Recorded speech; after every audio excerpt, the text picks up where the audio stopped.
हरे कृष्णा। हरे कृष्णा माता जी। हरे हरे कृष्णा कृष्णा माता माता जी। हरे कृष्णा। हरे कृष्णा माता जी। हरे राम हरे राम। हरे कृष्णा माता जी। हरे कृष्णा। हरे कृष्णा माता जी കേൾക്കുന്നുണ്ടോ? ആ കേൾക്കുന്നുണ്ട് മാതാജി, കേൾക്കുന്നുണ്ട്. ഹരേ കൃഷ്ണ.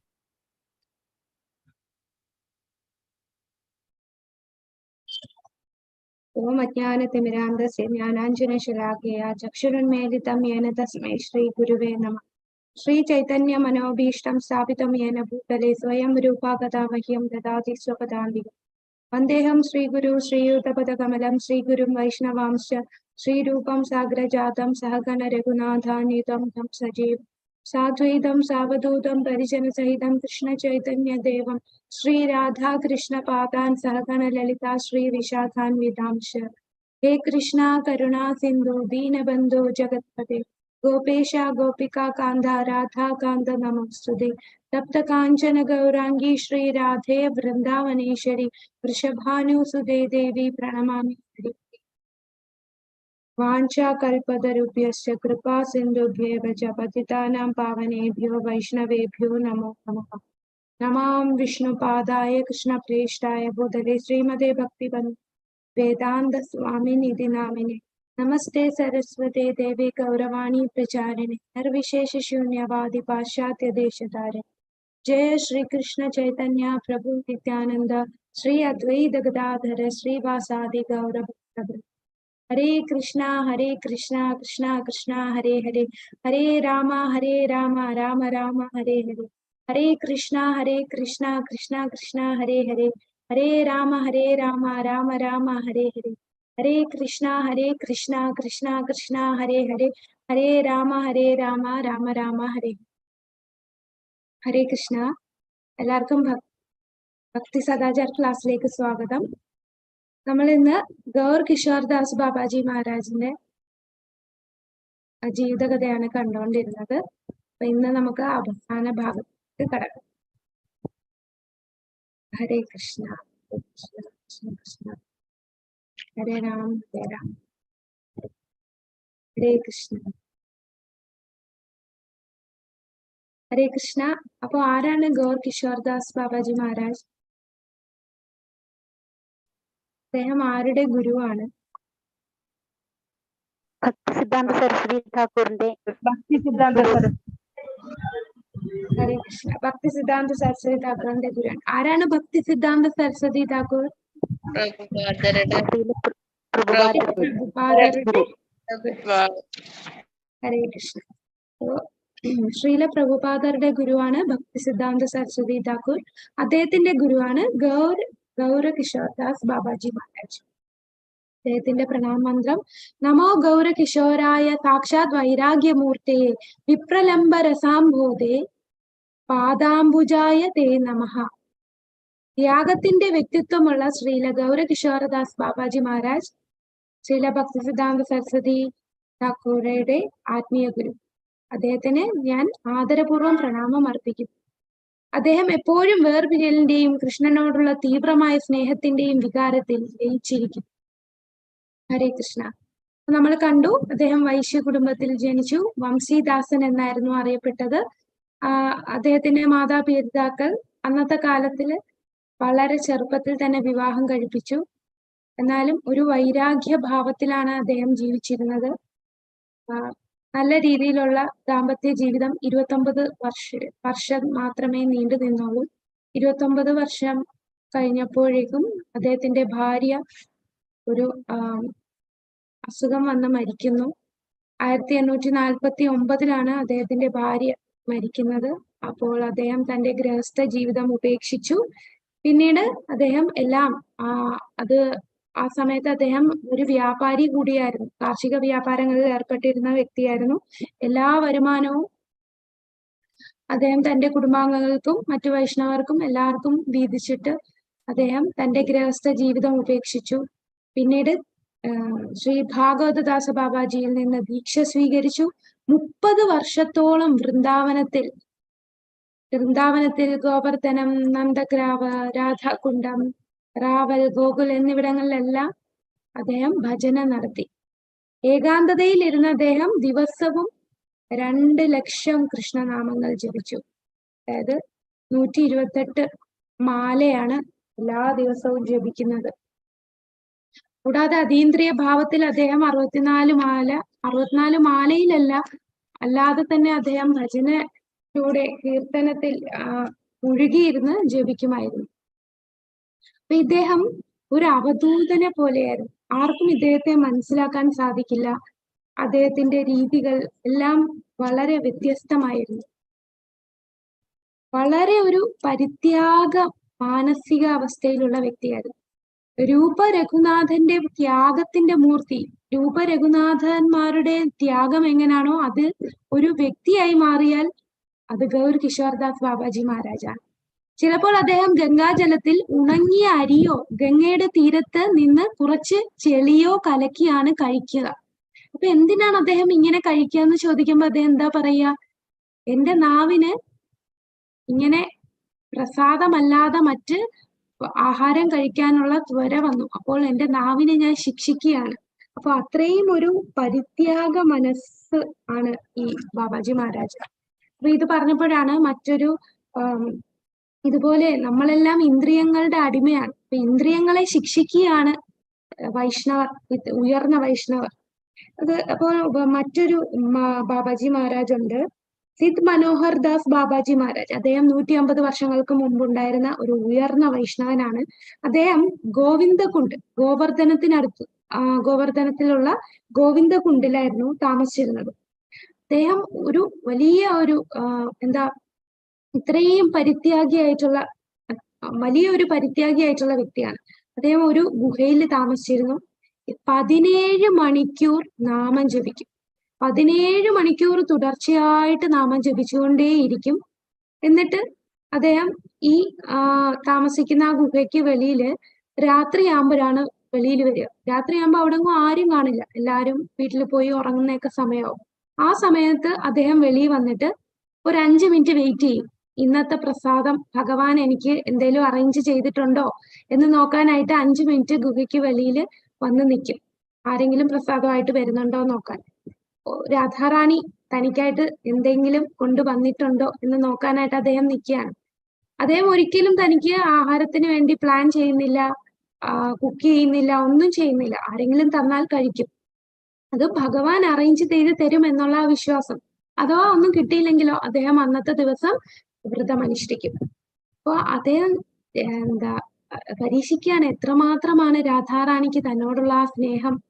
അങ്ങനെ അദ്ദേഹം ആ സമയത്ത് വെളിയിൽ വരുന്നു. ഭഗവാൻ രാധാറാണി തീർച്ചയായിട്ടും അനന്യശ്ചിന്തയന്തോ മാം യജന പര്യുപാസതേ ദേശം എന്തായിരുന്നു അത്? യോഗക്ഷേമം വഹാമ്യഹം. യോഗക്ഷേമം വഹാമ്യഹം.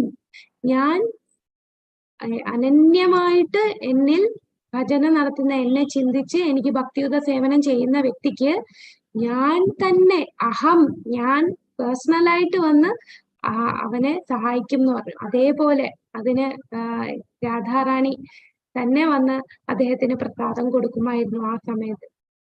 അപ്പൊ അദ്ദേഹം അത്രയും വലിയ പരിത്യാഗിയായിരുന്നു. അദ്ദേഹം അത് കഴിച്ചിട്ട് വീണ്ടും ഗുഹയിൽ പോയിട്ട് വീണ്ടും നാമം ജപിക്കും. അപ്പൊ ഒരു ദിവസം ഇദ്ദേഹം ചിലപ്പോ നാമം ജപിക്കുക എന്ന് പറഞ്ഞാൽ ചിലപ്പോ രാത്രി 12 മണിക്കൊക്കെ ഇരുന്ന് നാമം ജപിക്കും. അപ്പൊ ഒരു ദിവസം ഭയങ്കര ഈ തണുത്ത വിന്റർ സീസൺ ആണ്. വിന്റർ എന്ന് പറയുമ്പോൾ ഭയങ്കര തണുപ്പാണ്. അതും രാത്രിയും കൂടെ ആകുമ്പോ തണുപ്പിന്റെ ആ ഊർജം കൂടും. ആ സമയത്ത് രാത്രി 12 മണിയായപ്പോൾ അദ്ദേഹത്തിന്റെ മനസ്സ് പറഞ്ഞു കുറച്ചുകൂടെ ഒന്ന് ഉറങ്ങാം. ശരീരം സമ്മതിക്കുന്നില്ല ഈ തണുപ്പ് കാരണം. ഉടനെ എന്ത് ചെയ്തു? അദ്ദേഹം എണീറ്റ് ആ ഗോവിന്ദകുണ്ടിലെടുത്ത് ചാടി. ഗോവിന്ദകുണ്ട് എന്ന് പറഞ്ഞാൽ അത്രയും തണുത്തുറഞ്ഞിരിക്കുന്ന ആ കുണ്ടത്തിലാണ്, ആ കുളത്തിലാണ് ചാടുന്നത്. അതും രാത്രി 12 മണിക്ക്. അപ്പൊ എന്താണ് അദ്ദേഹം ചെയ്യുന്നത്? തന്റെ ശരീരത്തെ ശിക്ഷിക്കുകയാണ്. നാമം ജപിക്കുന്നതിന് പകരം ഒരു അരമണിക്കൂറൂടെ ഞാൻ ഉറങ്ങിക്കോട്ടെ എന്ന് പറഞ്ഞതിന് അദ്ദേഹം തന്റെ ശരീരത്തിന് ശിക്ഷ കൊടുത്തെയാണ് ആ തണുത്തുറഞ്ഞ വെള്ളത്തിൽ എടുത്ത് ചാടിയത്. നമ്മളാണെങ്കിലോ രാവിലെ 4 മണിക്ക് എണീക്കാൻ തന്നെ നമ്മൾ കഷ്ടപ്പെടും. എണീക്കാൻ നേരത്ത് തണുപ്പാണെങ്കിൽ നമുക്ക് ഒരു 5 മിനിറ്റ് എന്ന് ഇങ്ങനെ മനസ്സ് പറഞ്ഞുകൊണ്ടേയിരിക്കും. നമ്മളെ പല രീതിയിൽ മനസ്സ് നമ്മളെ ഏറ്റവും വലിയ ശത്രുവാണല്ലേ നമ്മുടെ മനസ്സ്. നമ്മുടെ ഒരേ ഒരു ശത്രു അത് മനസ്സ് മാത്രമാണ്. ഇത് നമ്മളെ ഇങ്ങനെ ഓരോ റീസൺസ് പറഞ്ഞ് നമ്മളെ അവിടെ കിടന്ന് ഉറങ്ങാനായിട്ട് ഇങ്ങനെ ഓരോ റീസൺസ് മനസ്സ് പറയും.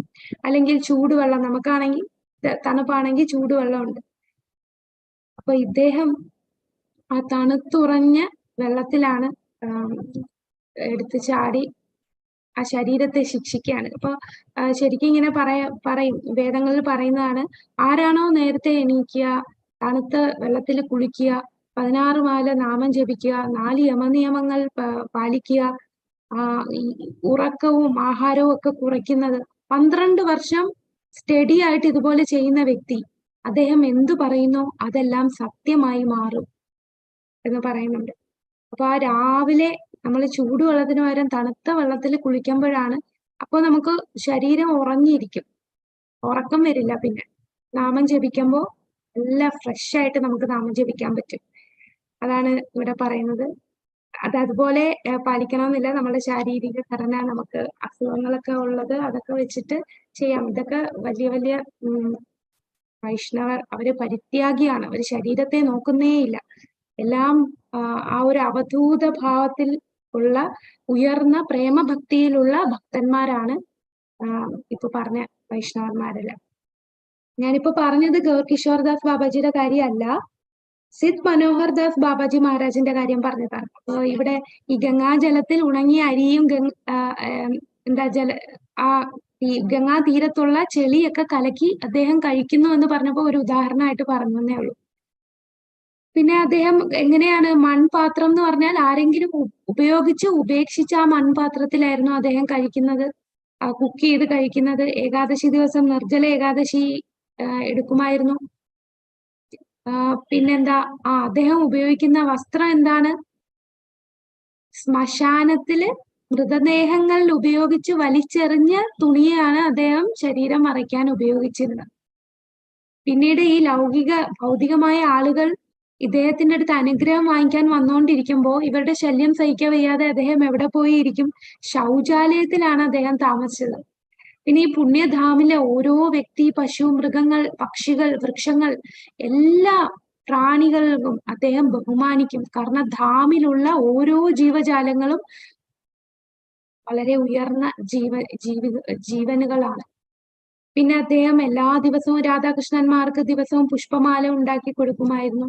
അങ്ങനെ 30 വർഷം വൃന്ദാവനത്തില് അദ്ദേഹം രാധാകൃഷ്ണന്മാർക്ക് സേവനം ചെയ്തു. അതിനുശേഷം അദ്ദേഹം എങ്ങോട്ട് പോയി, അദ്ദേഹം നവദ്വീപിലോട്ട് പോയി. അപ്പൊ അവിടെ ചൈതന്യ മഹാപ്രഭു അദ്ദേഹത്തിനെ വിളിക്കുകയാണ്. അങ്ങനെ തന്റെ ഗുരു മുഖേന അദ്ദേഹം അവിടെ എത്തി. പിന്നീടുള്ള കാലം അദ്ദേഹം നവദ്വീപിലായിരുന്നു. അദ്ദേഹത്തിന്റെ കയ്യിൽ എപ്പോഴും 2 പുസ്തകങ്ങൾ ഉണ്ടായിരുന്നു, പ്രാർത്ഥന, പ്രേമ, ഭക്തി ചന്ദ്രിക. അദ്ദേഹത്തെ മഹാഭാഗവതനായി തിരിച്ചറിഞ്ഞ് പലരും സേവിക്കാനായിട്ട് ശ്രമിച്ചു. പക്ഷെ അദ്ദേഹം ഒരിക്കലും ഒരു സേവനവും ആരുടെയും സ്വീകരിച്ചില്ല. കാരണം അദ്ദേഹത്തിന് അറിയാം, ലൗകികമായിട്ടുള്ള ആൾക്കാരുടെ എന്തെങ്കിലും ഉദ്ദേശം കാണും, അവരൊന്നും ഭക്തിക്ക് വേണ്ടിയല്ല അദ്ദേഹത്തെ സമീപിക്കുന്നത്. പിന്നെന്താണ്, അദ്ദേഹത്തിന്റെ ശിക്ഷാഗുരു ഗൗർകിഷോർ ദാസ് ബാബാജിയുടെ ശിക്ഷാഗുരു ആരാണ്? വിനോദ് ഠാക്കൂർ. ഭക്തി വിനോദ് ഠാക്കൂർ, നമ്മുടെ ഭക്തി സിദ്ധാന്ത സരസ്വതി ഠാക്കൂറിന്റെ പിതാവായ ഭക്തി വിനോദ് ഠാക്കൂർ. അപ്പൊ ഭക്തി വിനോദ് ഠാക്കൂറിന്റെ അടുത്ത് അദ്ദേഹത്തിന്റെ ഭജൻകുട്ടിയിൽ എപ്പോഴും പോകും. എന്താണ്, ഈ ശ്രീമദ് ഭാഗവതം പതിവായിട്ട് അദ്ദേഹം ശ്രീമദ് ഭാഗവതം അവിടെ കേൾക്കും. പിന്നെ ഇവര് തമ്മിൽ ഒരുപാട് മണിക്കൂറുകൾ ഇതിനെക്കുറിച്ചുള്ള ഡിസ്കഷൻ ചെയ്യുമായിരുന്നു. അവിടെയാണ് ഭക്തി സിദ്ധാന്ത സരസ്വതി ഠാക്കൂർ ആദ്യമായി തന്റെ ഗുരുവിനെ കാണുന്നത്. ഭജനയിൽ നിരന്തരം ഒഴുകിയിരുന്ന ബാബാജി മഹാരാജിന് ശിഷ്യന്മാരുണ്ടായിരുന്നില്ല. അദ്ദേഹത്തിന് ശിഷ്യന്മാരെ ഉണ്ടാക്കാൻ ആഗ്രഹമേ ഉണ്ടായിരുന്നില്ല. എന്നാൽ ഭക്തി വിനോദ് ഠാക്കൂറിന്റെ അഭ്യർത്ഥന മാനിച്ച് അദ്ദേഹത്തിന്റെ മകനായ ശ്രീ ബിമൽ പ്രസാദിനെ ശിഷ്യനായി സ്വീകരിച്ചു. ദീക്ഷാനാമമായിട്ട് ശ്രീ വർഷഭാനവി ദൈതദാസ എന്ന നാമകരണം ചെയ്തു. അദ്ദേഹത്തിന്റെ ടീച്ചിങ്സ് നമ്മൾ കുറെ കണ്ടു അല്ലെ, കുറെ അദ്ദേഹത്തിന്റെ മറ്റുള്ളവർക്ക് കൊടുക്കുന്ന മെസ്സേജ്. ഇപ്പൊ ഒരു ഡോക്ടറിന്റെ കാര്യം പറഞ്ഞു, ആ ഡോക്ടർ ക്ലിനിക്ക് തുടങ്ങണം എന്ന് പറഞ്ഞപ്പോൾ അദ്ദേഹം ഉപദേശിച്ചത് ഇങ്ങനെ ഭൗതികമായിട്ട് ഈ ശരീരത്തിന് സേവനമൊക്കെ ചെയ്തിട്ട് വലിയ കാര്യമില്ല, നീ ഭജന ചെയ്യൂ, ഹരിഭജനം പ്രോത്സാഹിപ്പിക്കുകയാണ് അദ്ദേഹം ചെയ്തത്. മറ്റെല്ലാ തരത്തിലുള്ള കർത്തവ്യങ്ങളും സേവനങ്ങളും കേവലം കർമ്മ പ്രതിപ്രവർത്തനങ്ങൾ, ഇതെല്ലാം കർമ്മമായി, പുണ്യകർമ്മം പാപകർമ്മം ഒക്കെ ആയി മാറുന്നേ ഉള്ളൂ. നീ ഇങ്ങനെ ഫ്രീ ആയിട്ട് മറ്റുള്ളവരെ, ഒരു ഡോക്ടർ മറ്റുള്ളവർക്ക് സേവനം ചെയ്യാന്ന് പറഞ്ഞാൽ എന്താണ്, അത് ഒരു പുണ്യകർമ്മമായി മാറുന്നു. എന്നാൽ അത് ഒരിക്കലും അവനെ ഈ ജനന മരണ ചക്രത്തിൽ നിന്നും രക്ഷിക്കുകയില്ല. അതിനാൽ ഹരിഭജനം നടത്താനാണ് പ്രോത്സാഹിപ്പിക്കുന്നത്. പിന്നെ ഒരു നവദമ്പതികൾക്ക് അദ്ദേഹം ഉപദേശം കൊടുത്തു. വൈഷ്ണവ ഭാര്യ, ഒരു വ്യക്തിക്ക് വൈഷ്ണവയായിട്ടുള്ള ഒരു ഭാര്യയെ കിട്ടുക എന്ന് പറഞ്ഞാൽ അത് വളരെ ഭാഗ്യമാണ്, അത് വളരെ പ്രയാസമുള്ളതാണ്. ആ ഭാഗ്യമുണ്ടെങ്കിൽ അത് കൃഷ്ണനിൽ നിന്നുള്ള അനുഗ്രഹമാണ് അദ്ദേഹത്തിന് അങ്ങനെ ഒരു ഭാര്യയെ ലഭിക്കുന്നത് തന്നെ. ഭാര്യ ഭർത്താവിനെ അതേപോലെ ആരാധിക്കുന്നു. ഭാര്യയുടെ നാഥനും യജമാനനുമാണ് ഭർത്താവ്. അതുപോലെ തന്നെ ഭർത്താവ് ഭാര്യയെ പൂജിക്കണം. കാരണം ഭാര്യ കൃഷ്ണന്റെ ദാസിയാണ്. ഇങ്ങനെ ഭർത്താവിന് ഭാര്യയെ തന്റെ ദാസിയായി കണക്കാക്കാതെ, സ്വന്തം ദാസിയായിട്ടല്ല, എന്റെ ഇന്ദ്രിയ സംതൃപ്തിക്ക് വേണ്ടും എന്റെ ആവശ്യങ്ങൾ നിറവേറ്റാനുമുള്ള ഒരു സ്ത്രീ ആയിട്ടല്ല ഭാര്യയെ കാണേണ്ടത്. അവൾ ഭഗവാന്റെ ദാസിയാണ്, എപ്പോഴും കൃഷ്ണദാസിയാണ് എന്ന പരിഗണനയോടുകൂടി തന്നെ ഭാര്യയെ പൂജിക്കണം എന്ന് ഉപദേശിക്കുകയാണ് ബാബാജി മഹാരാജ് നവദമ്പതികൾ. അടുത്തത് അദ്ദേഹത്തിന്റെ ഒരു ഉപദേശമാണ്. സ്വാദിഷ്ടമായി ഭക്ഷണം ആഗ്രഹിക്കുന്ന ഒരാൾ അവന്റെ ഭജനയെ നശിപ്പിക്കും. ഒരുപാട് പ്രസാദമാണ് എന്ന് പറഞ്ഞ് തന്നെ, ഒരുപാട് പ്രസാദമല്ലേ ഞാൻ കഴിക്കുന്നത് എന്ന് വെച്ച് ഒരുപാട് സ്വാദിഷ്ടമായി കഴിക്കുകയാണെങ്കിൽ അവന്റെ ഭജനയെ അത് നശിപ്പിക്കുകയാണ് ചെയ്യുന്നത്. ശ്രീല ബാബാജി മഹാരാജിന്റെ പ്രിയപ്പെട്ട ഉദ്ധരണിയായിരുന്നു. മറ്റൊരു വിധത്തിൽ പറഞ്ഞാൽ, നാവിനെ തൃപ്തിപ്പെടുത്താൻ ഭക്ഷണം കഴിക്കുന്നത് കൃഷ്ണനെ ആരാധിക്കാനുള്ള ഏതൊരു ശ്രമത്തെയും നശിപ്പിക്കുകയാണ്. ഒരിക്കലൊരു ഭക്തൻ തന്റെ ഭജന കുടീരത്തിൽ ഉത്സവ പ്രസാദം കഴിച്ചു. അപ്പൊ ആ ഭക്തന്റെ അടുത്ത് 3 ദിവസം ഇദ്ദേഹം സംസാരിച്ചില്ല. 4ാമത്തെ ദിവസം അദ്ദേഹത്തിന്റെ അടുത്ത് പറഞ്ഞു, താഴ്ന്ന കുലത്തിലുള്ളവരും വേശ്യകളുമായ സ്ത്രീകൾ ഉണ്ടാക്കിയ ഈ പ്രസാദമാണ് നീ സ്വീകരിച്ചത്. അതുകൊണ്ട് തന്നെ നീ ഭക്ഷണം കഴിച്ചത് കൊണ്ട് നിന്റെ ഈ ഇത്രയും നേരം ചെയ്ത ഭജന തന്നെ ഉപയോഗശൂന്യമായി പോവുകയാണ്. അപ്പൊ നമ്മൾ കഴിക്കുന്ന ഭക്ഷണം അത് തീർച്ചയായിട്ടും നമ്മൾ ശ്രദ്ധിക്കേണ്ട ഒന്നാണ്. അത് കടയിൽ നിന്നൊക്കെ വാങ്ങിച്ച് കഴിക്കുക എന്ന് പറയുമ്പോൾ ആ ഉണ്ടാക്കുന്ന ആളുടെ അവബോധം നമ്മളിലേക്ക് വരികയാണ്. അത് നമ്മളുടെ ഭക്തിയെ നശിപ്പിക്കും. ഭക്തിക്ക് പുരോഗതി ലഭിക്കണം എന്നുണ്ടെങ്കിൽ തീർച്ചയായിട്ടും പ്രസാദം മാത്രം കഴിക്കുക, ഭഗവാന് പ്രസാദം അർപ്പിച്ച്. അപ്പൊ ഇത് ആര് ഉണ്ടാക്കി എന്നുള്ളതൊക്കെ ഈ ഭക്തന്മാരല്ല ഈ ഭക്ഷണം ഉണ്ടാക്കിയത് എന്നൊക്കെ ഉണ്ടെങ്കിൽ അതൊക്കെ നമ്മളെ അഫക്റ്റ് ചെയ്യുന്നതാണ്. അപ്പൊ പ്രാക്ടിക്കലായിട്ട് നോക്കുമ്പോൾ ചില ഒഴിച്ചുകൂടാൻ പറ്റാത്ത സാഹചര്യങ്ങൾ വരുമ്പോൾ നമുക്ക് ചിലപ്പോഴൊക്കെ കഴിക്കേണ്ടി വരും. അപ്പോഴും ശ്രദ്ധിക്കേണ്ടത് അത് ഉള്ളി വെളുത്തുള്ളി ഇല്ലാത്ത ഭക്ഷണമായിരിക്കണം. മാനസികമായിട്ട് ഭഗവാന് അർപ്പിച്ചിട്ട് നമ്മൾ കഴിക്കണം. ശ്രീല ഗൗരി കിഷോർദാസ് ബാബാജിയുടെ നിർദ്ദേശങ്ങളുടെ സാരം, കൃഷ്ണൻ എന്ന ദിവ്യനാമം ഒരേ ഒരു അഭയപ്രദാനം ചെയ്യുന്നു. കൃത്രിമ മാർഗങ്ങളിലൂടെ രാധാ ദാമോദരന്മാരുടെ അതീന്ദ്രിയ വിനോദങ്ങൾ ഒരിക്കലും ഓർക്കാൻ ശ്രമിക്കരുത്. ദൈവനാമങ്ങളുടെ നിരന്തരമായ ജപം ഹൃദയത്തെ ശുദ്ധീകരിക്കും. ഹരേ കൃഷ്ണ കൃഷ്ണ കൃഷ്ണ ഹരേ ഹരേ, ഹരേ രാമ രാമ രാമ ഹരേ ഹരേ. ഹരിനാമം ജപിക്കുന്നത് ക്രമേണ കൃഷ്ണന്റെ ആത്മീയ രൂപം, ഗുണങ്ങൾ, വിനോദങ്ങൾ എന്നിവ വെളിപ്പെടും. അപ്പോൾ നിങ്ങളുടെ നിത്യത നിങ്ങൾ തിരിച്ചറിയും. ആത്മീയ രൂപം, സേവനം, നിങ്ങളുടെ ആത്മീയ സ്വത്വം ഇതെല്ലാം തിരിച്ചറിയും. അപ്പൊ ഇദ്ദേഹം ഏറ്റവും കൂടുതൽ പ്രാധാന്യം കൊടുക്കുന്നത് നാമജപം. ആ നാമജപത്തിലാണ് നമ്മൾ അഭയം തേടേണ്ടത്. അദ്ദേഹം ഉപദേശിക്കുകയാണ്. നമ്മൾ കൃത്രിമമായിട്ട് അതീന്ദ്രിയ ലീലകൾ, അതായത് സഹജിയാസ് ആണ് ഇതുപോലെ. അവര് നാമം ഒന്നും ജപിക്കില്ല, പക്ഷെ അവരെന്താണ്, ഞാൻ രാധാറാണിയാണ്, ഞാൻ രാധയുടെ തോഴിയാണ്, വിശാഖയാണ്, ലളിതയാണ് എന്നൊക്കെ പറഞ്ഞ അവര് കൃത്രിമമായിട്ട് രാധാ കൃഷ്ണ വിനോദങ്ങളിൽ ഏർപ്പെടും. ഓർക്കാനും ശ്രമിക്കും. കൃത്രിമമായിട്ട് ചിലര് നമ്മൾ ചിലപ്പോൾ നാമം ജപിക്കാൻ നേരത്ത് നമ്മൾ കഷ്ടപ്പെട്ട് ഭഗവാനെ ഇങ്ങനെ ചിന്തിച്ച് ഭഗവാന്റെയും രാധാറാണിയൊക്കെ ചിന്തിക്കാൻ ശ്രമിക്കും. അങ്ങനെ കൃത്രിമമായിട്ട് നമ്മൾ അങ്ങനെ ചിന്തിക്കേണ്ട ആവശ്യമില്ല. നമ്മളുടെ നാമജപത്തിന്റെ ആ ശുദ്ധി അനുസരിച്ച് സ്വാഭാവികമായിട്ട് ഈ ലീലകളൊക്കെ നമുക്ക് വെളിപ്പെടും. നമ്മൾക്കറിയില്ല ഇപ്പൊ നമ്മൾ ആരാണെന്ന്. നമ്മളെല്ലാരും ഇപ്പൊ ശരീരബോധത്തിലാണ്. പക്ഷെ ശരിക്കും എന്താണ്, നമ്മളുടെ ഉള്ളിൽ നമുക്ക് ശരിക്കും ഒരു സ്വരൂപമുണ്ട്. നമ്മൾ ആരാണ്, നമ്മളുടെ ആത്മീയ രൂപം എന്താണ്, ഇതെല്ലാം വെളിപ്പെടും. എപ്പോഴാണ് വെളിപ്പെടുന്നത്?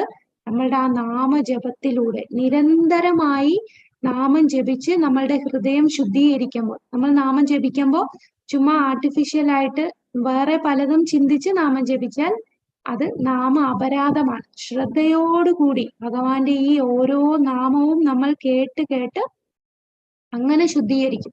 അപ്പൊ എണ്ണത്തിനേക്കാൾ കൂടുതൽ ക്വാളിറ്റിയാണ് നമ്മൾ നാമം ജപിക്കുന്ന ക്വാളിറ്റി. 16 എന്നുള്ളത് കൃത്യമായിട്ട് പാലിക്കേണ്ടതാണ്. അപ്പൊ ചിലര് പറയും ഞാൻ എല്ലാ ദിവസവും 64 മാല ജപിക്കും, ഞാൻ 100 മാല ജപിച്ചു എന്നൊക്കെ പറയും.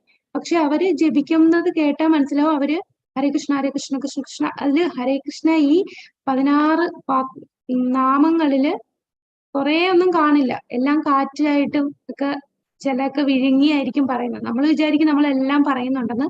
പക്ഷെ ആ 16 വാക്കുകളും നമ്മൾ ചെവി കൊണ്ട് കേൾക്കണം. അതുപോലെ ശുദ്ധമായിട്ട് ശ്രദ്ധയോടുകൂടി നാമം ജപിക്കുമ്പോൾ ഹൃദയം ശുദ്ധീകരിക്കപ്പെടും.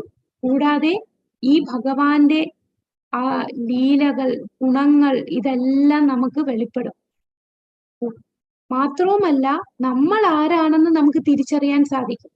നമ്മൾ ശരിക്കും ഭഗവാന്റെ ധാമത്തിൽ ആരാണ്, അവിടെ ഭഗവാന്റെ സേവനം എന്താണ്, നമ്മുടെ ആത്മീയ സത്വം എന്താണ് എന്ന് ഈ നാമജപത്തിലൂടെ തിരിച്ചറിയാൻ സാധിക്കും. അതാണ് അദ്ദേഹം നമുക്ക് പറഞ്ഞു തരുന്ന മറ്റൊരു സന്ദേശം.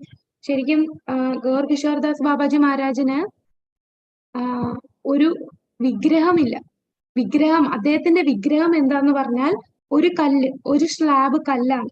ആ കല്ലിനകത്ത് അദ്ദേഹം ഇങ്ങനെ വേറൊരു കല്ല് വെച്ച് ഹരേ കൃഷ്ണ കൃഷ്ണ കൃഷ്ണ ഹരേ ഹരേ, ഹരേ രാമ രാമ രാമ ഹരേ ഹരേ. ആ കല്ലിലാണ് അദ്ദേഹം പൂജിക്കുന്നത്. അദ്ദേഹം ആരതി ചെയ്യുന്നതും എല്ലാം ആ കല്ലിലാണ്. ഹരേ കൃഷ്ണ മഹാമന്ത്രം അതാണ് അദ്ദേഹം എല്ലാ ദിവസവും ആ നാമം ഈ ഒരു കല്ലിനെ നോക്കി അദ്ദേഹം നാമം ജപിക്കും. അപ്പൊ ആ നാമത്തെ കാണുകയും ചെയ്യുന്നു, നാമത്തെ കേൾക്കുകയും ചെയ്യുന്നു. വീണ്ടും വീണ്ടും അദ്ദേഹം ഈ എഴുതിയതിന്റെ പുറത്ത് എഴുതുമ്പോ അവിടെ ആ കല്ലിനകത്ത് അതങ്ങ് പതിഞ്ഞു, ഇങ്ങനെ ആ ഒരു ഗ്രൂസ് ആയിട്ട് ഇങ്ങനെ വരും. ഹരേ കൃഷ്ണ കൃഷ്ണ കൃഷ്ണ ഹരേ ഹരേ, ഹരേ രാമ രാമ ഹരേ ഹരേ. ആ കല്ലിനെ അദ്ദേഹം അഭിഷേകം ചെയ്യുന്നു, പൂജകളൊക്കെ ചെയ്യുന്നു. അദ്ദേഹത്തിന്റെ വിഗ്രഹം എന്ന് പറയുന്നത് ഈ നാമം ജപിച്ച കല്ലായിരുന്നു. പിന്നീട് കുറച്ചുകൂടെ ലീലകളുണ്ട്. ഒരിക്കല് എന്താണ് ഇദ്ദേഹത്തിന് ഒരു ഭക്തൻ പായസം കൊടുക്കും. അദ്ദേഹത്തിന് ഒരു ഭക്തൻ പായസം കൊടുക്കുമ്പോൾ ഈ പായസം കഴിക്കാനായിട്ട് കുറെ ഉറുമ്പുകൾ ഇങ്ങനെ എഴഞ്ഞെഴഞ്ഞ് വരുന്നുണ്ട്. അപ്പൊ ഇത് കണ്ടിട്ട് അദ്ദേഹം പറയും, ഉറുമ്പുകളെ, നിനക്ക് രുചിക്കാനുള്ളതല്ല, ഇതെന്റെ ഗൗരംഗ മഹാപ്രഭുവിനാണ് ആദ്യം കൊടുക്കേണ്ടത്. അദ്ദേഹത്തിന് കൊടുത്തതിന് ശേഷം ഞാൻ നിനക്ക് തരാം, അതിനുശേഷം നീ കഴിച്ചോളൂ. അപ്പൊ അദ്ദേഹം ഓരോ ജീവജാലങ്ങൾക്കും പ്രാധാന്യം കൊടുക്കുന്നുണ്ട്. എല്ലാം ഭഗവത് പ്രസാദമായിട്ടാണ് ആ ഓരോ ജീവജാലങ്ങൾക്കും അദ്ദേഹം കൊടുക്കുന്നത്. പിന്നീട് ഒരിക്കൽ അദ്ദേഹം താമസിക്കുന്ന ആ കുടില്, അതിന്റെ മുകളില് ഒരു പാമ്പ് വന്നിരുന്നു. അദ്ദേഹത്തിന്റെ അടുത്ത് താമസിക്കുന്ന ഒരു സ്ത്രീ ഇത് കണ്ടു, ഒരു പാമ്പ് ഇങ്ങനെ എഴഞ്ഞ് ആ മുകളിൽ ഇരിക്കുന്നത്. അപ്പൊ ആ സ്ത്രീ ഓടിച്ചെന്ന് അദ്ദേഹത്തിന്റെ കുടിലിൽ കയറിയിട്ട് പറയും, ആദ്യം നിങ്ങള് അവിടെ ഒരു പാമ്പുണ്ട്, ആ പാമ്പിനെ എടുത്ത് കളയൂ എന്ന് പറയും. അപ്പൊ ഇദ്ദേഹം പറയും, ശരി, ആ പാമ്പ് അവിടെ ഇരുന്നോട്ടെ, ആദ്യം അമ്മ വെളിയിൽ പോകും. അപ്പൊ സ്ത്രീകൾക്ക് അത്ര ബഹുമാനവും കൊടുക്കും, എന്നാൽ സ്ത്രീകളിൽ ഒരു ഡിസ്റ്റൻസ് അദ്ദേഹം മെയിൻറ്റെയിൻ ചെയ്യും, ഒരു ദൂരം. അങ്ങനെ കൂടുതൽ സ്ത്രീകളുമായിട്ട് ഇടപഴകുകയില്ല. പിന്നീടാണ് അദ്ദേഹം പാമ്പിനേക്കാളും പാമ്പ് ഇരുന്നാലും കുഴപ്പമില്ല, സ്ത്രീകൾ തന്റെ അടുത്ത് കൂടുതൽ സമ്പർക്കം ചെയ്യാൻ പാടില്ല എന്നുള്ള അത്രയും വൈരാഗ്യ ഭാവത്തിലുള്ള വ്യക്തിയായിരുന്നു. പിന്നീട് വേറൊരു ഭക്തൻ അദ്ദേഹത്തിന് വളരെ വില കൂടിയ ഒരു പുതപ്പ്, സിൽക്ക് കൊണ്ടുള്ള ഒരു പുതപ്പ് കൊടുക്കും. ഇപ്പൊ ഗൗർ കിഷോർദാസ് ബാബാജി മഹാരാജ് നമുക്കറിയാം, അദ്ദേഹം എത്രയും വലിയ പരിത്യാഗിയാണ്, വൈരാഗിയായിട്ടുള്ള വ്യക്തിയാണ്. അദ്ദേഹം ആ പുതപ്പെടുത്ത് ഒരു മരത്തിലെടുത്തിടും. ആ മരത്തിലിടുമ്പോഴത്തേക്കും ബാക്കിയുള്ളവർ ചോദിക്കും, അങ്ങ് എന്താ അത് ഉപയോഗിക്കാത്തത്, അത് എത്ര വില കൂടിയതാണ്, അങ്ങനെ അത് ഉപയോഗിച്ചൂടെ, അത്രയും നല്ല ക്വാളിറ്റി ഉള്ള പുതപ്പാണ് ആ തന്നിരിക്കുന്നത്. അപ്പൊ അദ്ദേഹം പറയും, ആ ശരിയാ, നല്ല ക്വാളിറ്റി ഉണ്ട്, ആ മരത്തിൽ കിടക്കുമ്പോ തന്നെ എനിക്ക് അതിന്റെ ചൂട് ലഭിക്കുന്നുണ്ട്. അതുകൊണ്ട് അദ്ദേഹം അങ്ങനെ ആര് എന്ത് ഗിഫ്റ്റ് കൊടുത്താലും അതിലൊന്നും അറ്റാച്ച്ഡ് അല്ല. അത് അദ്ദേഹം ഇങ്ങനെ സ്വീകരിക്കില്ല. പക്ഷെ അവരെ നിർബന്ധിച്ചു കൊടുത്താൽ തന്നെ അദ്ദേഹം അങ്ങനെ അത് തന്നല്ലോ എന്ന് പറഞ്ഞ് അങ്ങനെ ഉപയോഗിക്കുന്നില്ല. അപ്പൊ അതൊരു വേറെ ഒരു അത്ര പരിത്യാഗി ലെവലിലുള്ള ഒരു ബാബാജിയാണ് ഗൗർ കിഷോർദാസ് ബാബാജി മഹാരാജ്. പിന്നീട് അദ്ദേഹം എന്ത് ചെയ്തെന്ന് പറഞ്ഞാൽ, ഇദ്ദേഹത്തിന്റെ ഈ കുടിൽ എങ്ങനെയാന്ന് വെച്ചാല് 4 കമ്പുകൾ കാണും. ആ 4 കമ്പുകളുടെ മുകളില് ഒരു ബോട്ട് തല കീഴായിട്ട് എടുത്ത് വെക്കും. അപ്പൊ ഇതിന്റെ റൂഫ് എന്ന് പറയുന്നത്, ഈ കുടിലിന്റെ റൂഫ് എന്ന് പറയുന്ന ഈ ബോട്ടാണ്. പിന്നെ 4 കമ്പുകളുണ്ട്. അപ്പൊ ഇദ്ദേഹം ഈ പുതപ്പെടുത്തിട്ട് ഈ കമ്പുകൾക്ക് ചുറ്റും, ഇതിന് ചുറ്റും ഭിത്തിയില്ല, അപ്പൊ ഭിത്തിയായിട്ട് ഇത് ഉപയോഗിക്കുമായിരുന്നു. അപ്പൊ ഇതാണ് അദ്ദേഹത്തിന്റെ പരിത്യാഗത്തിന്റെ ലെവല് അങ്ങനെയാണ് എന്ന് ഉള്ളതിനൊരു ഉദാഹരണമാണ്. പിന്നീട് ഒരിക്കൽ ഒരു ഭക്തനാണെങ്കിൽ ഭക്തി സിദ്ധാന്ത സരസ്വതി താക്കൂറിന്റെ അടുത്ത് ചെല്ലും. അപ്പൊ അദ്ദേഹത്തിന്റെ അടുത്ത് ചെല്ലുമ്പോ ആ ഭക്തൻ കാണുന്നത് ഭക്തി സിദ്ധാന്ത സരസ്വതി താക്കൂർ ഒരുപാട് മാനേജ്മെന്റ് കാര്യങ്ങളും എല്ലാം രൂപീകരിക്കുന്നതും, ഓരോ ഭക്തന്മാർക്ക് ഓരോ നിർദ്ദേശങ്ങൾ കൊടുക്കുന്നതും, ഞങ്ങൾ അവിടെ പോണം, ഇവിടെ പോണം, ഗൗഡിയ മഠം രൂപീകരിക്കണം, അങ്ങനെയുള്ള കാര്യങ്ങളൊക്കെ പറയുന്നു. അപ്പൊ വിചാരിക്കുമോ, ഇവിടെ ആധ്യാത്മികമായിട്ടൊന്നും എനിക്ക് കിട്ടുന്നില്ല, ഇദ്ദേഹം ഫുൾ ഒരു മാനേജ്മെന്റ് ടൈപ്പാണ്. അതുകൊണ്ട് ഞാൻ ഗൗർ കിഷോർദാസ് ബാബാജിയുടെ അടുത്ത് ശിഷ്യത്വം സ്വീകരിക്കാന്ന് പറഞ്ഞ് അവിടെ ചെല്ലും. അദ്ദേഹത്തിന്റെ അടുത്ത് പോയി ഭക്തിയെ കുറിച്ച് കൂടുതൽ മനസ്സിലാക്കാന്ന് പറഞ്ഞ് ചെല്ലുകയാണ്. അപ്പൊ ഗൗർ കിഷോർദാസ് ബാബാജിയുടെ അടുത്ത് പറയും, എനിക്ക് അങ്ങ് എന്നെ ശിഷ്യനായിട്ട് സ്വീകരിക്കണം എന്ന് പറയുമ്പോ ഇദ്ദേഹം പറയില്ല, ഞാൻ തരുന്നില്ല, നീ എന്റെ ശിഷ്യനുണ്ട് ഭക്തി സിദ്ധാന്ത സരസ്വതി, അവന്റെ അടുത്ത് പൊയ്ക്കോളൂ എന്ന് പറയും. അപ്പൊ ഇദ്ദേഹം എന്താ പറയുന്നത്, ഞാൻ അവിടെ പോയിരുന്നു, പക്ഷെ അദ്ദേഹത്തിന് അങ്ങനെ വലിയ ഭക്തിയൊന്നും ഞാൻ കാണുന്നില്ല, അദ്ദേഹം കൂടുതൽ ഈ മാനേജ്മെന്റ് കാര്യങ്ങളും അതൊക്കെയാണ് അദ്ദേഹം ചെയ്യുന്നത്, അദ്ദേഹം ഒരു നല്ല ഭക്തനായിട്ട് എനിക്ക് തോന്നിയില്ല എന്ന് പറയും. ഇത് കേൾക്കുമ്പോ ഗൗർ കിഷോർദാസ് ബാബാജി മഹാരാജ് പറയും, എന്റെ ജീവിതത്തിൽ ഇത്രയും അന്ധനായിട്ടുള്ള വ്യക്തിയെ ഞാൻ കണ്ടിട്ടില്ല, ഒരു പരമഹംസയാണ് ഭക്തി സിദ്ധാന്ത സരസ്വതി, ആ വ്യക്തിയാണ് നീ ഭക്തനല്ല എന്ന് പറഞ്ഞത്, നീ അത്രയും മണ്ടനാണ്, അതുകൊണ്ടാണ് നീ എന്റെ അടുത്ത് വന്നിരിക്കുന്നത്. ഈ ജന്മത്തിലല്ല, ഇനി 100 ജന്മമായ എടുത്താൽ പോലും ഞാൻ ഒരിക്കലും നിനക്ക് ശിഷ്യനായിട്ട് സ്വീകരിക്കില്ല, നീ അത്രയും അന്ധനാണ്, നിനക്ക് ഒരു സാധുവിനെ, അമരപ്രഭു, ആ പ്രഭുവിനെ കാണാനുള്ള കണ്ണില്ല. അദ്ദേഹം ശകാരിച്ച് അവിടുന്ന് ഈ ഭക്തനെ ഓടിക്കും. പിന്നീട് ഒരിക്കൽ നമ്മുടെ ഗൗർ കിഷോർദാസ് ബാബാജി മഹാരാജിന്റെ അടുത്ത് ഒരു വലിയ ഒരു ഭൂസ്വത്ത് ഉടമ, ആ ഭൂസ്വത്ത് ഉടമ ഇദ്ദേഹത്തെ വിളിച്ചിട്ട് പറയും, രാമാനന്ദ റായയുടെ ആ സംവാദം ഒന്ന് അങ്ങ് സംസാരിക്കണം എന്ന് പറഞ്ഞ് അദ്ദേഹത്തെ ഇൻവൈറ്റ് ചെയ്യും. അദ്ദേഹത്തിനെ വിളിച്ച് തന്റെ സ്ഥലത്ത് കുറെ പേര് കേൾക്കാനായിട്ട് കുറച്ച് ആൾക്കാരുണ്ട്. അപ്പോ ഈ ഭൂസ്വത്ത് ഉടമയ്ക്കും ഒരു വലിയൊരു കോടീശ്വരനാണ്, ആ ഒരു അഹംഭാവവും ഇദ്ദേഹത്തിനുണ്ട്, എന്നാൽ താനൊരു ഭക്തനാണെന്നുള്ള ചിന്തയും ഉണ്ട്. അപ്പൊ രാമാനന്ദ റായയുടെ സംവാദം ഏതാണെന്ന് മനസ്സിലായോ? ഏതാണ് രാമാനന്ദ റായയുടെ സംവാദം ഉദ്ദേശിക്കുന്ന ഏതാണ്? ആരാണ് രാമാനന്ദ റായ? നമ്മൾ ചൈതന്യ ചരിതാമൃതത്തിൽ കണ്ടതാണ്. രാമാനന്ദ റായ ആരാണ്? കൃഷ്ണലീലയിലുള്ള ആരാണ് രാമാനന്ദ റായ? ഓർമ്മയുണ്ടോ ആർക്കെങ്കിലും? കൃഷ്ണലീലയിലെ വിശാഖ സഖിയാണോ മാതാജി? ആരാണ് വിശാഖ സഖി? അതെ, കറക്റ്റ് ആണ്. കൃഷ്ണലീലയിൽ ആരാണ് വിശാഖ സഖി? അതായത് ദ്വാപര യുഗത്തിൽ ആരായിരുന്നു വിശാഖ സഖി? അർജുനൻ. അർജുനൻ. അതെ, അർജുനൻ ചൈതന്യ ലീലയില് രാമാനന്ദ റായ ആയിട്ട് വരുന്നു. അപ്പൊ രാമാനന്ദ റായയുടെ ഒരു സംവാദമുണ്ട്, ചൈതന്യ മഹാപ്രഭുവായിട്ട്. അപ്പൊ ചൈതന്യ മഹാപ്രഭു ഏറ്റവും ഉത്കൃഷ്ടമായിട്ടുള്ളത് എന്താണെന്ന് ഇങ്ങനെ ചോദിക്കുമ്പോൾ ഇദ്ദേഹം കുറെ കാര്യങ്ങൾ ഇങ്ങനെ പറയും. അപ്പോ നീ വീണ്ടും പറയൂ, ഇതിലും ഉയർന്നത് ഏതാണ്, ഇതിലും ഉയർന്ന ഏതാണെന്ന് ഇദ്ദേഹം പറയുന്ന ആ ഒരു കോൺവെർസേഷൻ ആണ്. അപ്പൊ ഇതിനെക്കുറിച്ച് സംസാരിക്കാനാണ് ഗൗർ കിഷോർദാസ് ബാബാജി മഹാരാജിനെ ഈ ഭൂസത്തുടമ വിളിക്കുന്നത്. അപ്പൊ ഇദ്ദേഹം പറഞ്ഞു തുടങ്ങുന്ന ഇതാണ്, രാമാനന്ദ റായയുടെ സംവാദം എന്ന് പറഞ്ഞാൽ അവിടെ ഭക്തൻ സംസാരിക്കുകയും ഭഗവാൻ കേൾക്കുകയാണ്. അപ്പൊ ഭഗവാൻ എന്ന് പറയുന്ന ചൈതന്യ മഹാപ്രഭു കേട്ടുകൊണ്ടിരിക്കുന്നു, ഭക്തനായിട്ടുള്ള അർജുനൻ അതായത് രാമാനന്ദ റായ സംസാരിക്കുന്നു. അതിൽ ഒരുപാട് രസമുള്ളതാണ്, രസമാണ് അതിൽ കൂടുതൽ. എന്നാൽ ദ്വാപരയുഗത്തിൽ ഈ രണ്ടുപേർ തന്നെ, ദ്വാപരയുഗത്തിൽ ആരൊക്കെയാണ്? അർജുനനും കൃഷ്ണനും. അവിടെ ഭഗവാൻ സംസാരിക്കുന്നു, ഭക്തൻ കേട്ടുകൊണ്ടിരിക്കുകയാണ്. അവിടെ കൂടുതൽ തത്വമാണ് ഉള്ളത്. നമ്മൾ തത്വം മനസ്സിലാക്കിയതിന് ശേഷമേ രസം എന്താണെന്ന് മനസ്സിലാക്കാൻ സാധിക്കൂ. അതുകൊണ്ട് ഞാൻ ഇവിടെ തത്വത്തെ കുറിച്ച് സംസാരിക്കാൻ പോവുകയാണ് എന്ന് പറഞ്ഞ് അദ്ദേഹം എന്താ പറയാൻ പോകുന്നത്? ഭഗവത്ഗീതയെ കുറിച്ച് സംസാരിക്കും. അപ്പൊ ഭഗവത്ഗീത സംസാരിക്കാൻ തുടങ്ങിയപ്പോ ഈ ഭൂസത്ത് ഉടമ, ആ ലാൻഡ് ലോർഡ്, അദ്ദേഹത്തിന് അത്ര താല്പര്യം തോന്നിയില്ല. അദ്ദേഹത്തിന് അത് കേൾക്കാനും ഒരു ഇൻട്രസ്റ്റ് തോന്നിയില്ല. അപ്പൊ ഇതിൽ നിന്ന് തന്നെ വ്യക്തമായി ഗൗർ കിഷോർദാസ് ബാബാജി മഹാരാജ് പറയും, ഈ ഭഗവത്ഗീത കേൾക്കാൻ താല്പര്യമില്ലാത്ത വ്യക്തിയാണെന്നുണ്ടെങ്കിൽ നീ ഒരിക്കലും ഒരു ആധ്യാത്മിക വ്യക്തിയല്ല, ആധ്യാത്മികമായിട്ട് ഒട്ടും ഉയർന്നിട്ടില്ല. ആദ്യം നമ്മൾ പഠിക്കുന്ന ആദ്യമേ ചൈതന്യ ചരിതാമൃതമാണോ? അല്ല, ആദ്യം ഭഗവത്ഗീത പഠിക്കണം, പിന്നെ ശ്രീമദ് ഭാഗവതം, അതിന് ശേഷമേ ചൈതന്യ ചരിതാമൃതം. അതായത് നമ്മൾ ഡിഗ്രി, പോസ്റ്റ് ഗ്രാജുവേറ്റ്, പിന്നെ PhD. അപ്പൊ ആ PhD ലെവലാണ് ചൈതന്യ ചരിതാമൃതം.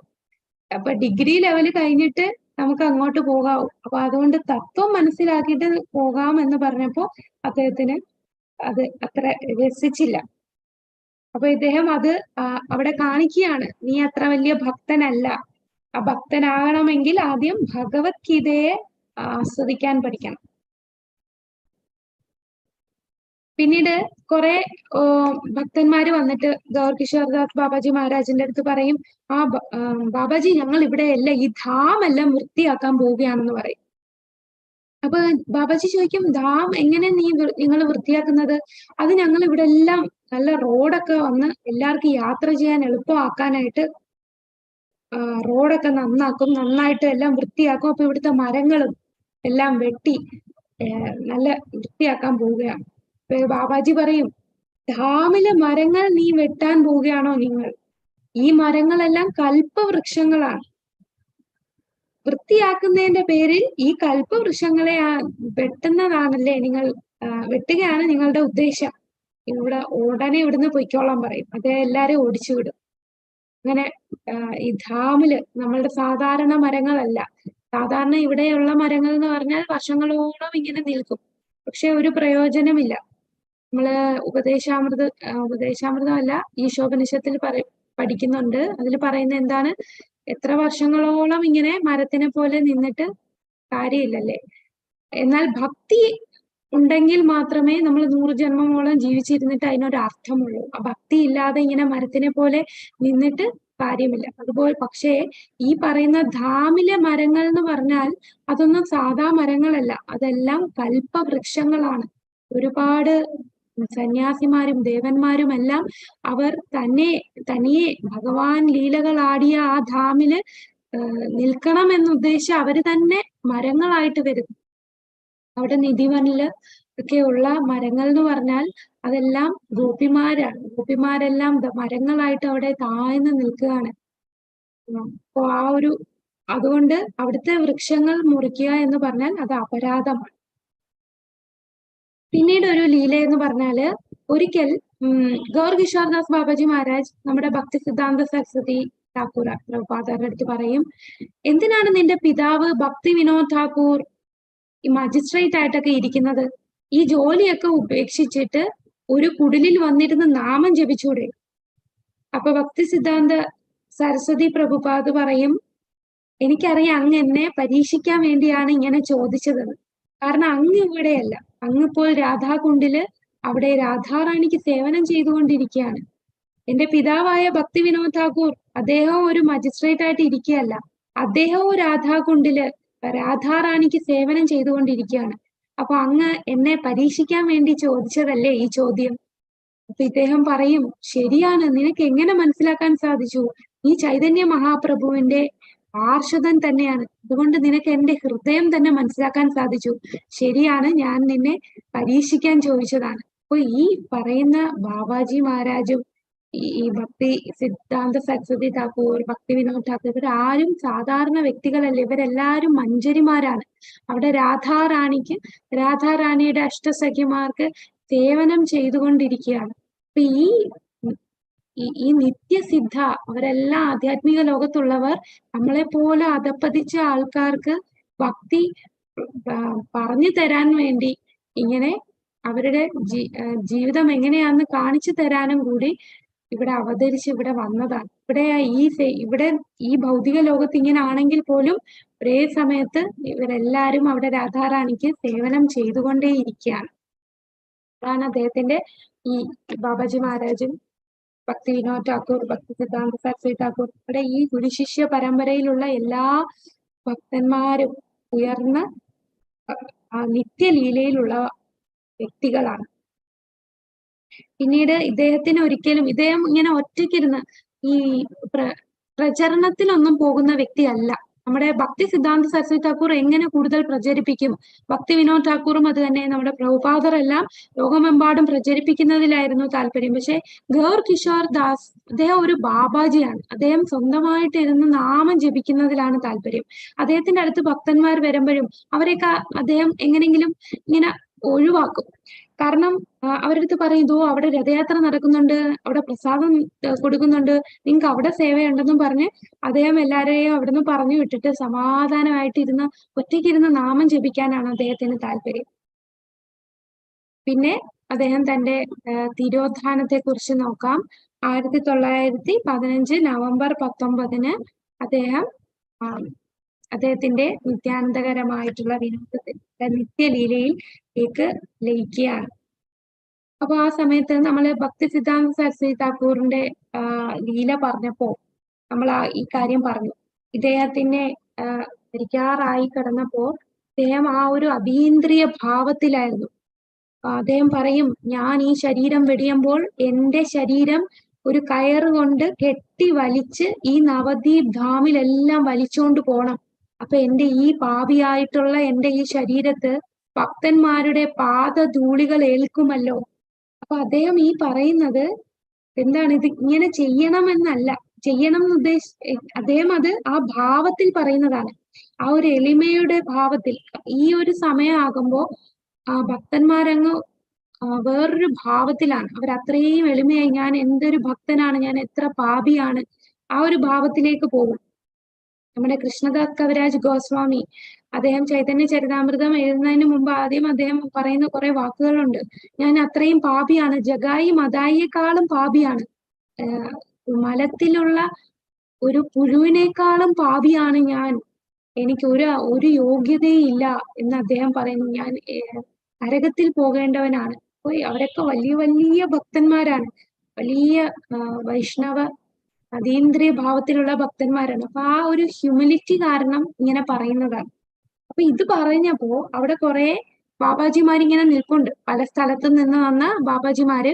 അപ്പൊ ഇദ്ദേഹത്തിന്റെ ശരീരം ഇങ്ങനെ കെട്ടി വലിച്ചു കൊണ്ടുപോകാനും പിന്നെ കൂടാതെ ഇത് എവിടെ സംസ്കരിക്കണം എന്നുള്ള തർക്കവും ഒക്കെ നടന്നുകൊണ്ടിരിക്കുകയാണ്.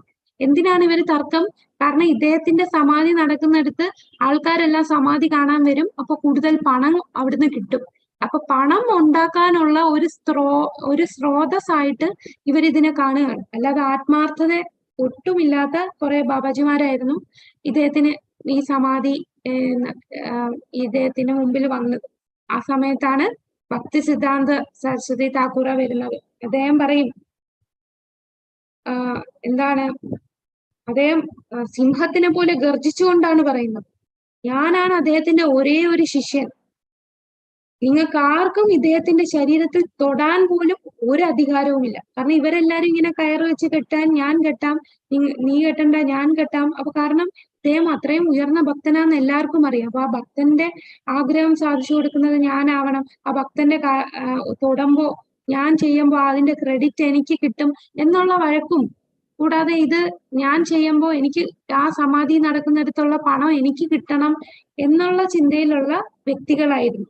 എല്ലാവരും ഈ ഭൗതിക താല്പര്യത്തോടു കൂടിയിരിക്കുന്ന എന്നാ ബാബാജി ആണെന്നുള്ള പേരുമുണ്ട്. അങ്ങനെയുള്ള വ്യക്തികൾ അവരടുത്ത് സിംഹത്തിനെ പോലെ ഗർജിച്ചുകൊണ്ടാണ് ഭക്തി സിദ്ധാന്ത സരസ്വതി താക്കൂർ എത്തുന്നത്.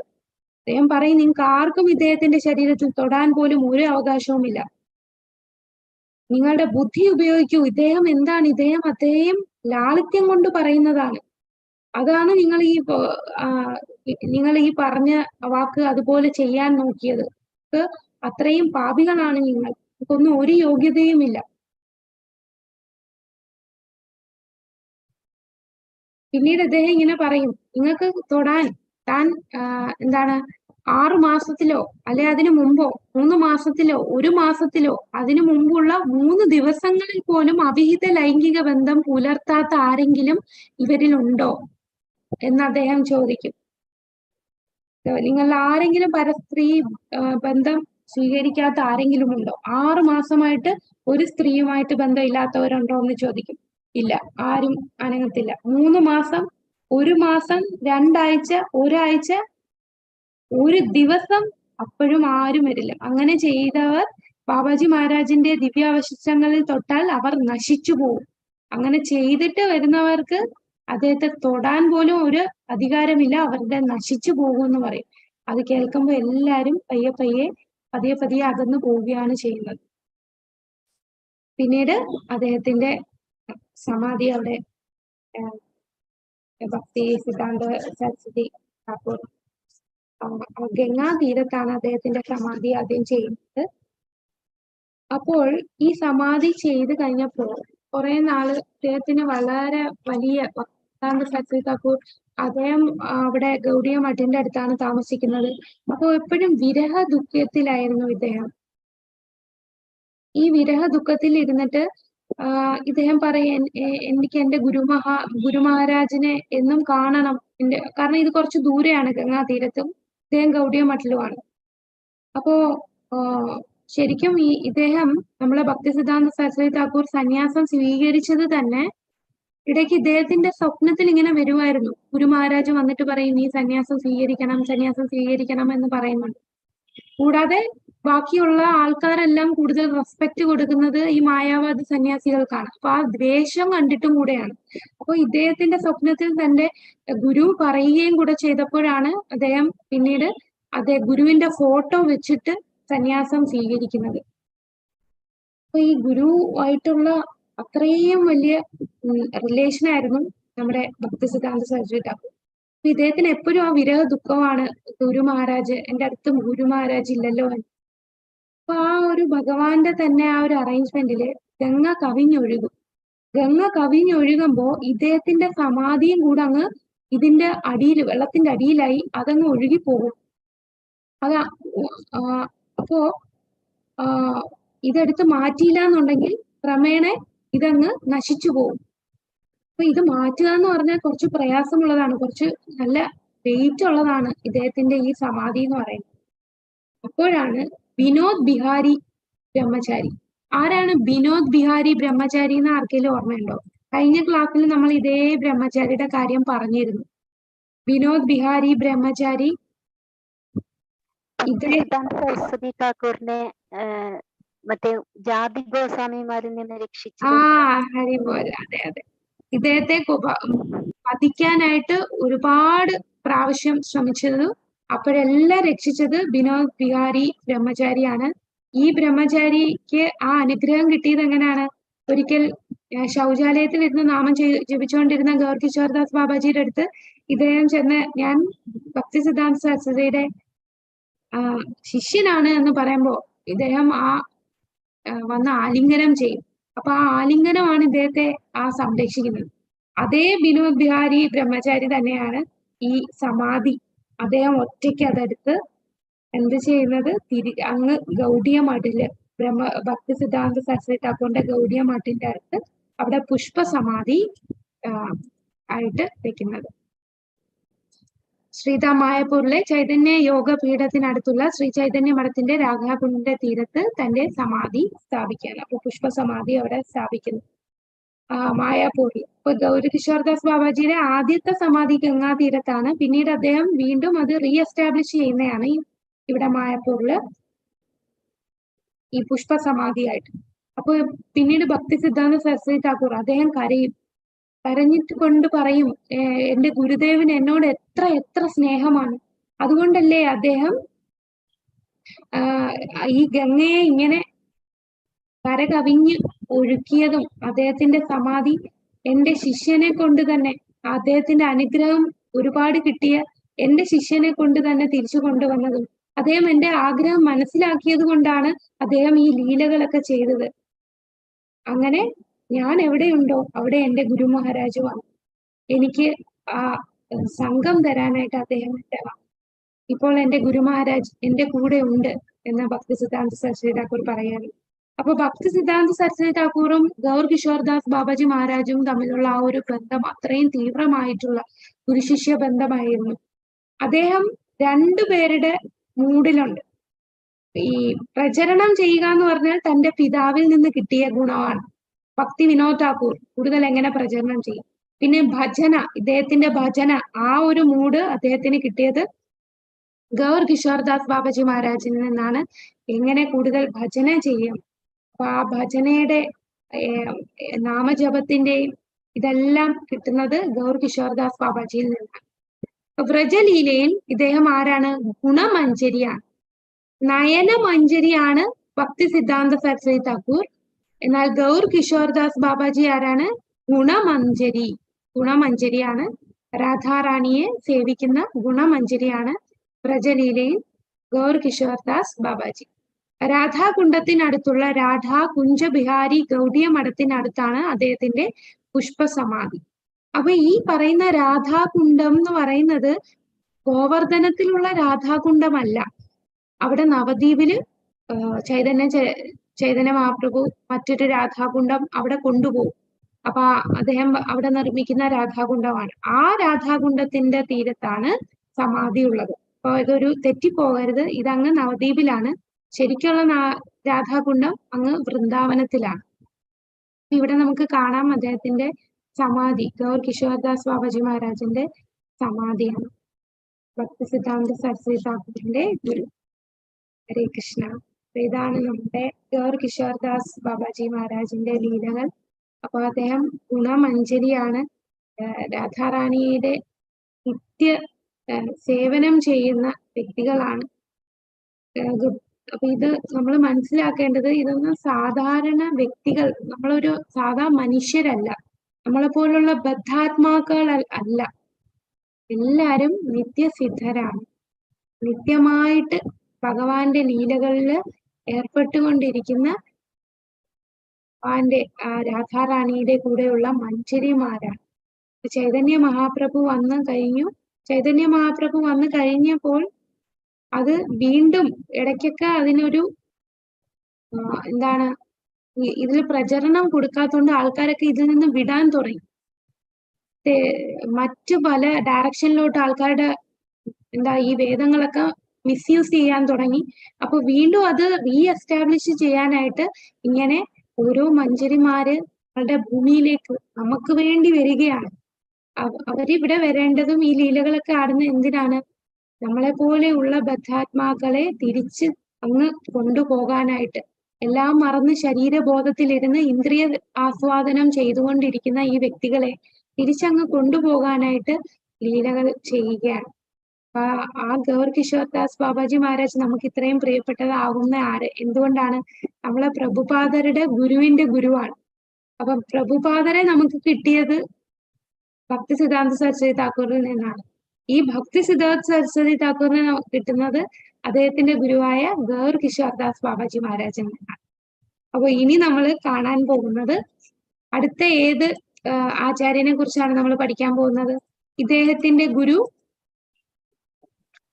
ഭക്തി വിനോദ് ഠാക്കൂർ. പിന്നെ ഒരു കാര്യം ശ്രദ്ധിക്കുക, ഭക്തി വിനോദ് ഠാക്കൂർ ദീക്ഷാ ഗുരുവാണോ അതോ ശിക്ഷാ ഗുരുവാണോ?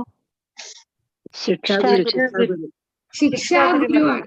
ശിക്ഷാ ഗുരുവാണ്. ദീക്ഷാ ഗുരു എന്ന് പറയുന്നത് ഒരു ഭജനാനന്ദി ആയിട്ടുള്ള ഭാഗവതദാസ് ബാബാജിയാണ്. അപ്പൊ അദ്ദേഹത്തിനേക്കാളും കൂടുതൽ കോൺട്രിബ്യൂഷൻ ചെയ്യുന്നത്, അങ്ങനെയുള്ളവരെയാണ് നമ്മൾ ആ ഡിസൈപ്പിൾ സെക്ഷനിൽ ഗുരുശിഷ്യ പരമ്പരയിൽ വരുന്നത്. അപ്പൊ ഇദ്ദേഹത്തിന്റെ കുറെ ആൾക്കാർ കാണും. ഇപ്പോ ശ്രീല പ്രഭുപാദരെ നമ്മള് ഗുരുവായിട്ട് ശ്രീല പ്രഭുപാദരെ കൂടാതെ കുറെ ശിഷ്യന്മാര് ഭക്തിസിദ്ധാന്ത സരസ്വതി താക്കൂറിനുണ്ടായിരുന്നു. ഇദ്ദേഹം മാത്രമായിരുന്നില്ല ശിഷ്യൻ, അല്ലെ? എന്നാൽ കൂടുതൽ ലോകമെമ്പാടും പ്രചരിപ്പിക്കുകയും കൂടുതൽ ആ കോൺട്രിബ്യൂഷൻ ചെയ്തതും ശ്രീല പ്രഭുപാദരാണ്. കൂടാതെ നമ്മൾ നേരത്തെ പറഞ്ഞ ആ പ്രഭു എന്തായിരുന്നു? ആ പ്രഭുവിന്റെ പേരെന്തായിരുന്നു? നമ്മൾ പറഞ്ഞില്ലേ, വിനോദ് ബിഹാരി ബ്രഹ്മചാരി. ആ വിനോദ് ബിഹാരി ബ്രഹ്മചാരിയിൽ നിന്നാണ് അദ്ദേഹത്തിൽ നിന്നാണ് നമ്മുടെ ഭക്തിസിദ്ധാന്ത ശ്രീല പ്രഭുപാദ സന്യാസ ദീക്ഷ എടുത്തത്. ഈ ബ്രഹ്മചാരി ഇദ്ദേഹം പിന്നീട് സന്യാസം എടുക്കും. അപ്പൊ ആ സന്യാസ ദീക്ഷ എടുത്തത് ഇദ്ദേഹത്തിൽ നിന്ന്. അപ്പൊ അത്രയും അതൊക്കെ നേരത്തെ മുൻകൂട്ടി കണ്ടതാണ് നമ്മുടെ ഈ മഞ്ചരിമാരായിട്ട് വരുന്നതെല്ലാം. ഈ ബാബാജി എന്ന് പറയുന്നതും അദ്ദേഹം കണ്ടില്ലേ, മുൻകൂട്ടി പറഞ്ഞു, ഞാൻ നിന്നെ ഇങ്ങനെ ആലിംഗനം ചെയ്തത് എന്തുകൊണ്ടാണെന്ന് നിനക്കറിയോ? അപ്പൊ ആ ആലിംഗനം ചെയ്യുക എന്ന് പറഞ്ഞാൽ അദ്ദേഹത്തിന് അറിയാം ഭാവിയിൽ ഇങ്ങനെ ഓരോ കാര്യങ്ങൾ വരും, അതുകൊണ്ട് സഹായിക്കാനാണ്. അപ്പൊ അതേ ബ്രഹ്മചാരി തന്നെയാണ് നമ്മുടെ ശ്രീല പ്രഭുപാദർക്ക് സന്യാസ ദീക്ഷ കൊടുക്കുന്നത്. അല്ലാതെ ഹരിനാമ ദീക്ഷയാണ് ഭക്തിസിദ്ധാന്ത സരസ്വതി താക്കൂർ കൊടുക്കുന്നത്. പിന്നീട് അദ്ദേഹത്തിന്റെ ആവിർഭാവത്തിന് ശേഷമാണ് സന്യാസം സ്വീകരിക്കുന്നത്. ആ ഒരു അനുഗ്രഹം കിട്ടിയത് കൊണ്ട് അദ്ദേഹത്തിന് ഇത്രയും സേവനം ചെയ്യാൻ പറ്റി. എന്നാൽ നമ്മൾ ഗുരുശിഷ്യ പരമ്പരയിൽ പറയുന്ന പേര് ശ്രീല പ്രഭുപാദരാണ്. ആ പ്രഭുവിന്റെ മഹാരാജിന്റെ പേര് നമ്മൾ പറയുന്നില്ല. കാരണം കൂടുതൽ കോൺട്രിബ്യൂഷൻ കൊടുക്കുന്നത് ആരാണ്? അതുകൊണ്ടാണ് നമ്മള് ശിക്ഷാ ഗുരുവായിട്ടുള്ള ഭക്തി വിനോദ് ഠാക്കൂർ. കാരണം ഭക്തി വിനോദ് ഠാക്കൂർ ഈ സേവനം ചെയ്തത് നമ്മളിനി അടുത്ത ആഴ്ച കാണാം. അദ്ദേഹത്തിന്റെ ലീലകൾ എന്താണ്, അദ്ദേഹം ആരായിരുന്നു, അദ്ദേഹം നമുക്ക് വേണ്ടി എന്തൊക്കെ ഒരുപാട് ഭജനകൾ രചിച്ചിട്ടുണ്ട് ഭക്തി വിനോദ് ഠാക്കൂർ. കഴിഞ്ഞ ക്ലാസ്സിൽ നമ്മളൊരു ഭജന കണ്ടു അല്ലേ, ജീവ് ജാഗോ ജീവ് ജാഗോ. അതെല്ലാം അദ്ദേഹമാണ് രചിച്ചത്. അതുപോലെ ഒരുപാട് അർത്ഥവത്തായിട്ടുള്ള വൈഷ്ണവ ഗീതങ്ങളാണ്. ആ ഗീതങ്ങളൊക്കെ രചിച്ചതാണ് ഭക്തി വിനോദ് ഠാക്കൂർ. അദ്ദേഹം ഒരു ഗൃഹസ്ഥനായിരുന്നു, 10 മക്കളുണ്ട്. അപ്പൊ ആ മജിസ്ട്രേറ്റ് ആണ്, ഒത്തിരിയും വലിയ ഉത്തരവാദിത്വമുള്ള വ്യക്തിയാണ്. അത്രയും ഉത്തരവാദിത്വമുള്ള വ്യക്തി എങ്ങനെയാണ് ഭക്തി ചെയ്തത്, അദ്ദേഹത്തിന്റെ ദിനചര്യ എന്താണ്, ഇതെല്ലാം നമുക്ക് അടുത്ത ആഴ്ച കാണാം. ഹരേ കൃഷ്ണ കൃഷ്ണ കൃഷ്ണ ഹരേ ഹരേ, ഹരേ രാമ രാമ